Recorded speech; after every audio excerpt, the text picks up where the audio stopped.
দর্শক, সালামু আলাইকুম রহমতুল্লাহি বারাকাতুহু। আহ, আশা করি সবাই যে যেখানে আছেন ভালো আছেন।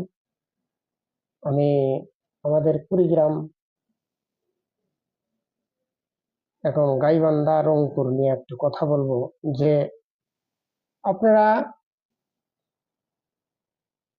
গাইবান্ধা এবং কুড়িগ্রাম এবং রংপুর যে ভাই এবং বোন যারা সংসদে আসছেন, যারা এমপি এবং মন্ত্রী হচ্ছেন, তাদের কাছে আমার একটাই অনুরোধ, সেটা হলো কি,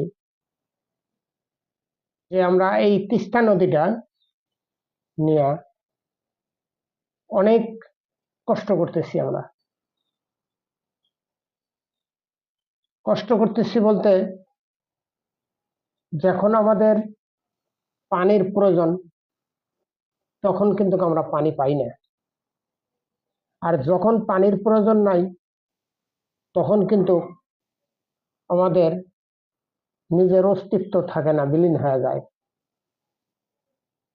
এই জন্য আমি সকল কুড়িগ্রামবাসী যারা আছেন, গাইবান্ধা এবং কুড়িগ্রাম রংপুর যে এমপি আছেন, যারাই হয়তো তিস্তার পারে, আমাদের তিস্তা নদীর পারে যারাই হয়তো এমপি মন্ত্রী হচ্ছেন, তাদের কাছে আমার একটি অনুরোধ, সেটা হলো যে আমার তিস্তা নদীটা যেভাবেই হোক আপনারা খনন করে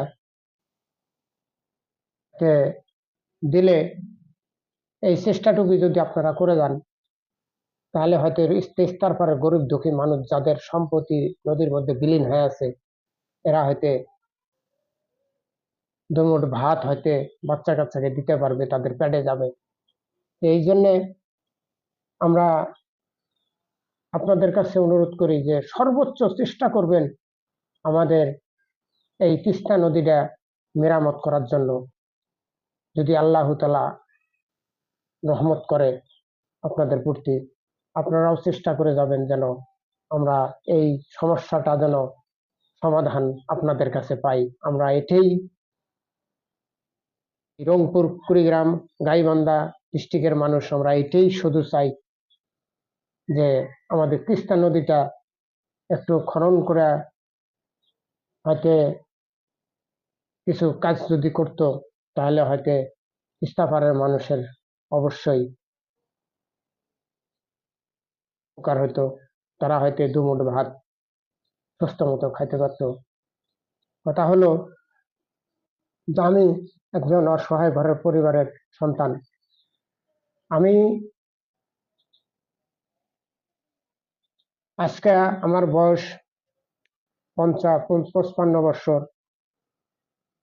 আজ পর্যন্ত তিস্তা নদীর ভেতরে আমাদের সম্পদ ভেসে বেড়াইতেছে।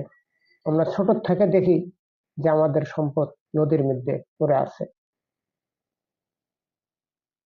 আমরা খুবই কষ্ট করতেছি যে এই নদীটা যদি সরকার কাছে তুলে ধরেন, আপনারা যদি সরকারে যদি এই নদীটার কোনো সুরাহা করতে পারে। হাসিনা সরকার তো করবে করবে করবে করবে করে প্রায় 30 বছর কাটায় গেল, কেউ করতে পারলো না। তাই আপনাদের কাছে অনুরোধ আমাদের, এই নদীটা মেরামত করার জন্য আপনাদের কাছে আকুল আবেদন করতেছি। আপনারা একটু দয়া করে চেষ্টা করবেন। আর আমার ভিডিওটা যারা দেখবেন, তারা বেশি বেশি করে একটু লাইক কমেন্ট শেয়ার করবেন, যাতে করে আমাদের এই ভিডিওটা জানতো যে যারা এমপি মন্ত্রী